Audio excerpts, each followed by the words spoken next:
অবশেষে সকল জল্পনা কল্পনার অবসান ঘটিয়ে চুপিসারেই শুটিং হচ্ছে রঙ্গনাথ। এমন কিছু স্থির চিত্র এবং ভিডিও সোশ্যাল মিডিয়ায় দেখা যাচ্ছে এবং শোনাও যাচ্ছে। রঙ্গনাথ সিনেমা নিয়ে শাবনূর ভক্তদের বয়কটের ডাক পড়েছিল ইতিমধ্যেই এবং তোলপাড় সৃষ্টি করে দিয়েছিল শাবনূর ভক্তরাও যে শাবনূর এসব কি করছে।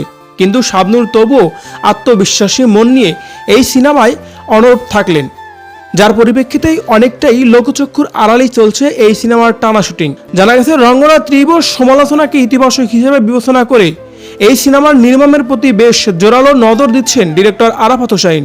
ইতিমধ্যেই শোনাও যাচ্ছে রঙ্গনাথ সিনেমার শুটিং হচ্ছে অ্যারি অ্যালেক্সা মিনি ক্যামেরায়, যা অত্যন্ত ব্যয়বহুল একটি ক্যামেরা। এখন দেখার বিষয় শাবনূর সত্যিকার অর্থে তার ভক্তদের কতটা সুখবর দিতে পারে রঙ্গনাথ সিনেমা নিয়ে। So viewers, Dhallywood queen Shabnur তার ভক্তদের এবং সোশ্যাল মিডিয়ার সকল প্রকার আলোচনা সমালোচনাকে তোয়াক্কা না করেই অবশেষে রঙ্গনাথ সিনেমার গোপনেই শুটিং করে যাচ্ছে। একের পর এক শুটিং তিনি করেই যাচ্ছে, কোনোভাবেই যেন তিনি থেমে নেই। রঙ্গনাথ সিনেমা নিয়ে আপনি কতটা আশাবাদী কমেন্ট করে জানিয়ে দিন কমেন্ট বক্সে।